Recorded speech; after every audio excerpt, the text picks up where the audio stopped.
Good morning, everyone, or good afternoon now, I think.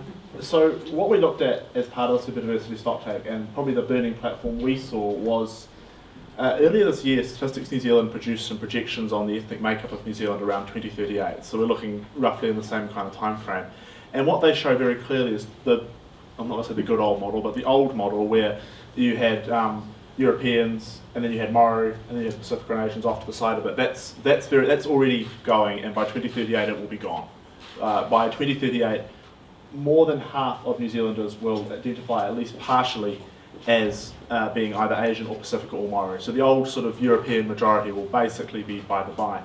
And obviously that poses some particular challenges in terms of how we get people engaged, how we get people involved, because frankly, if you look at our voting rates, you look at our participation rates, if you listen to a lot of the stuff that previous speakers have been saying, we're pretty bad at that with a society that is relatively homogenous. So we're not likely to get that much better with a society that's very much not homogenous unless we make some changes. And these are my three ideas.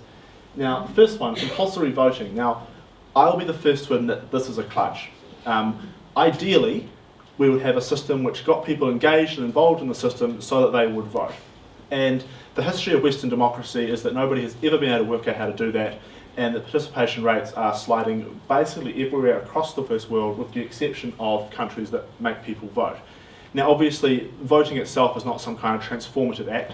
You're not going to get somebody who's suspicious about their place in the world and their role in society. They're not going to, if you frog march them into a voting booth, put a piece of paper in their hand and make them put it in a box, they're not going to suddenly see the light and become transformed. But it's really some of these, and one of the things we found when we looked at other countries that have compulsory voting is that some of the other stuff that grows up around a culture of compulsory voting that we think would actually in the long run be useful here. And this is things like, for example, and we know the Electoral Commission in New Zealand does a pretty good job already trying to communicate on basically no money, trying to communicate with New Zealanders who don't speak English as a first language. A lot of electoral material is produced in 16 or 17 languages.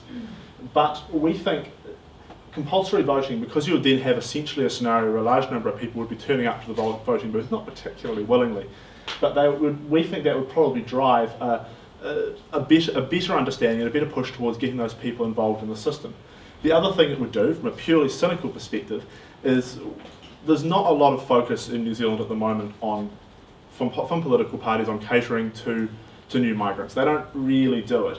And even in Auckland, where you would think it would be a big deal, to the extent they do it, it's essentially just the same stuff translated into Mandarin or Cantonese or whatever, and otherwise unadapted for their interests or their concerns. And obviously, the reason for that is that politicians are not stupid and they don't bother marketing to people who don't vote.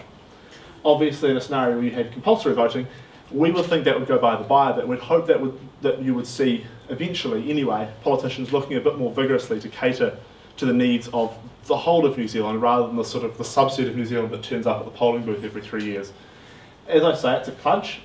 In an ideal world, you wouldn't need it, but to some extent, what we have seen with the countries that do have it is the ones that do it well do manage to sort of get somewhere better than we are anyway in terms of getting people involved. Second one is this idea on making government agencies adopt a formal multicultural and multilingual plan. Now, a lot of agencies are doing this, or they're working towards it, but there's not a consistent push towards doing this. Some agencies kind of have, we've got to have diversity because it's a nice thing to have. Some agencies see diversity as being really important in terms of carrying out their functions, but there's not a lot, because there's no sort of formal plan, there's no kind of underlying, what you might call what May calls a multicultural policy on a bicultural base. There's no kind of underlying theoretical underpinning for all this. Different agencies are kind of interpreting this in different ways, so you're not seeing that kind of consistent push towards making sure that all New Zealanders are involved, and that there's not some kind of secret prerequisite where all New Zealanders are involved, provided you speak English as a first language, and you're born here, you're the right colour, and you know the right people. No, we want to make sure that when we say all New Zealanders, we actually get all New Zealanders. And that's probably where this final point comes from, which is having a compulsory course on citizenship. Now, again, this is a bit of a kludge, because what it's really about is driving that conversation about, well, if we were going to have a compulsory course on citizenship, what would it say?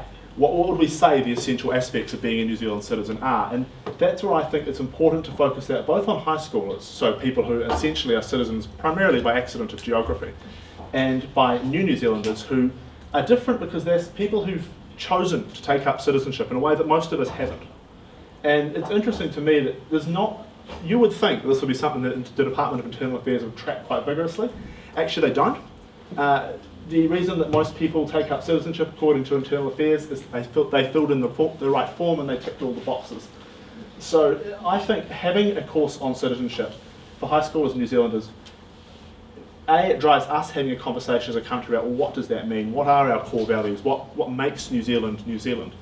And then it allows us to communicate those both to high schoolers and to subsequent generations, also to new New Zealanders, so that basically everyone's involved. Everyone has has at the very least the opportunity to get involved in the system. So I don't think any one of these is a magic bullet, but I think if we had all three of these together, bearing in mind those big demographic changes that are around the corner for us, I think that would help drive and resolve some of the issues that we've been talking about around people not feeling like the system works for them, not feeling like it's fair, and feeling like it's very much not balanced in their favour and there's no point in their participating.